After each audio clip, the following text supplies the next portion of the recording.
සුබ දවසක් ඔයාලා හැමෝටම. මම අද හදන්න යන්නේ මෙච්චර දවසක් කෑම වර්ග ගැන කතා කරේ. මම අද හදන්න යන්නේ මසාලා චායි ටී එකක්. ඉන්දියන් ටී එකක්. මම මේකෙදි මේක ගොඩක් අර ප්‍රතිශක්තිකරණ පද්ධතිය හැම ගොඩක් හොඳයි. මේකද මම පාවිච්චි කරන්නේ ෆ්‍රෙෂ් මිල්ක්. මෙතන ෆ්‍රෙෂ් මිල්ක් කෝප් එකමාරක් අරන් තියෙනවා. ඊට අමතරව තේ කොළ ඊළඟට දුඹුරු සීනි අරන් තියෙනවා මම මේ වෙලාවේ. වතුර කෝප්පයක් අරන් තියෙනවා. ඊළඟට මේක අර ප්‍රධාන අමුද්‍රව්‍ය ටික විදිහට අපි පාවිච්චි කරනවා. කුරුඳු ගම්මිරිසට කීපයක්. මේ තියෙන මහදුරු. ඊට පස්සේ මේ කරාබු නැටි 5ක් 6ක් අරන් තියෙනවා. මේකේ ප්‍රධානම අමුද්‍රව්‍ය වෙන්නේ කර්දමුංගු. එහෙම නැත්නම් එනසාල් කියලා කියනවා. ඊට අමතරව මම තලාගත්ත ඉඟුරු කෑල්ලක් අරන් තියෙනවා.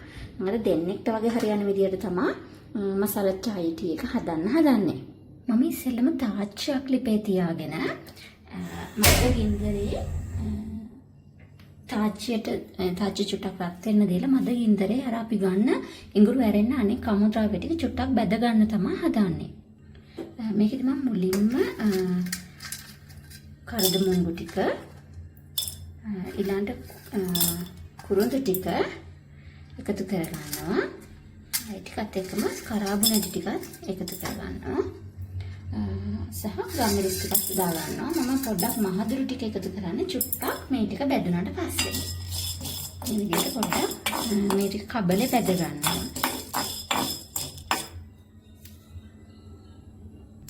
ඔන්න දැන් විනාඩියක් විතර මේ ටික බැදුනා. මම ඊට පස්සේ මේකට අර මහදුරු ටික එකතු කරනවා.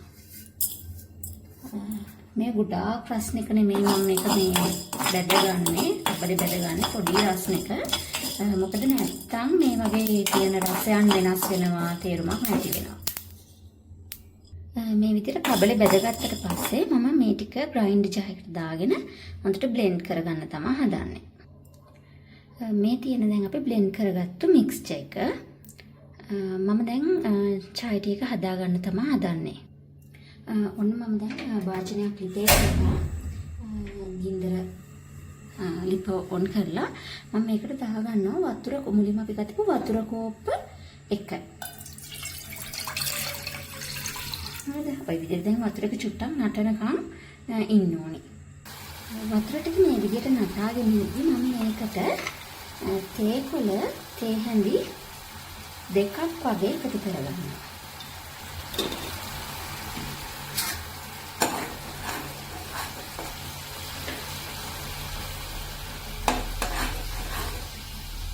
ඊට පස්සේ මම මේකට අපි අර තලාගත්ත ඉඟුරු කෑල්ල නැත්තම් ඒකත් එකතු කරගන්නවා.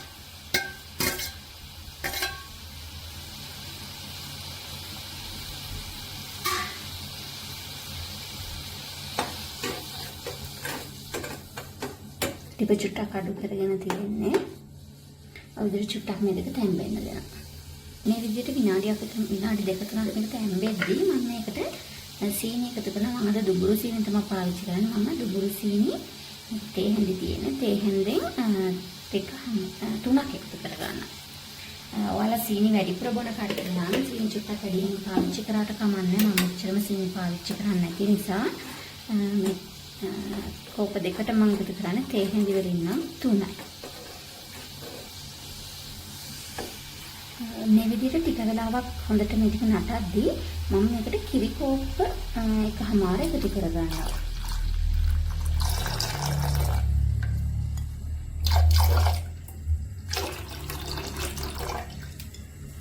හරි විදිහට.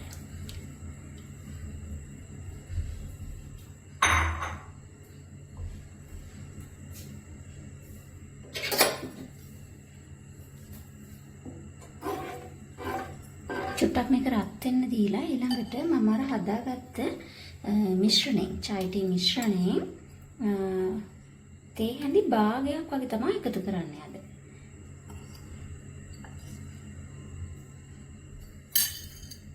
මේ තියෙන දෙන්නෙක්ට හරියන ප්‍රමාණය. දැන් මම මේක හොඳට තැම්බෙන්න දෙනවා.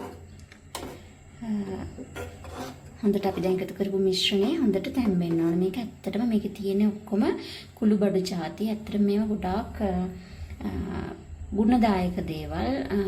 දැන් ප්‍රතිශක්තිකරණ පද්ධතියට ඔය ඇත්තටම අපේ ඔය සෙම එහෙම තියන අයට එහෙම ගොඩක් හොඳයි. මම ඉතින් පාවිච්චි කරේ මේ මොනවාද ෆ්‍රෙෂ් මිල්ක් එකනේ. ඔයාලට කැමති නම් පිටිකිරි වලින් එහෙම දිය කරලා හදාගත්ත මිශ්‍රණයක් පාවිච්චි කරන්නත් පුළුවන්. හැබැයි මං හිතන්නේ ඊට වඩා ෆ්‍රෙෂ් මිල්ක් පාවිච්චි කරන එක හොඳයි. හැබැයි තව ඔයාලට ඊට වඩා හොඳයි ඔයාලට හොයාගන්න පුළුවන් නම් ඇත්තම එලකිරි එහෙම පාවිච්චි කරන එක මං හිතන්නේ මේ දෙකටම වඩා හොඳයි. ඔන්න මම දැන් ටී එක හදාගෙන ඉවරයි. මම දැන් මේ කෝප වලට පෙරා ගන්න තමයි හදන්නේ. මම රස චුට්ටක් බැලුවා සීනි චුට්ටක් අඩුයි. මොකද මම සීනි අඩුවෙන් පාවිච්චි කරන හින්දා ඔයාලා හදද්දී ඔයාලා සීනි පාවිච්චි කරන ප්‍රමාණය අනුව ඒකකට හරියන විදියට දාගන්න. ඔන්න දැන් මම chai tea එක හදාගෙන ඉවරයි. මේක ගොඩක් රසයි, ඒ වගේම ගොඩක් ගුණයි. මං හිතන්නේ නිකම් පිටිකිරි බොන්නට වඩා සතියකට සැරයක් හරි ඔයාලට මේ වගේ දෙයක් හදලා බොන්න පුළුවන් නම් ඒක ඔයාලගේ සෞඛ්‍යයට ගොඩාක් හොඳ වේවි. පොඩි ළමයින්ට එහෙමත් ගොඩක් හොඳයිනේ. අද අපේ YouTube channel එකත් එක්ක එකතු වෙලා හිටපු ඔයාලා හැමෝටම ස්තුතියි. අනිවාර්යයෙන්ම මේක try කරලා බලන්න. මගේ YouTube channel එක The Daily Dose of Flavor YouTube channel එක ඔයාලා subscribe කරලා නැත්නම් subscribe කරලා අපිත් එක්ක එකතු වෙන්න. අනිවාර්යයෙන්ම මේක try කරලා බලන්න. Thank you.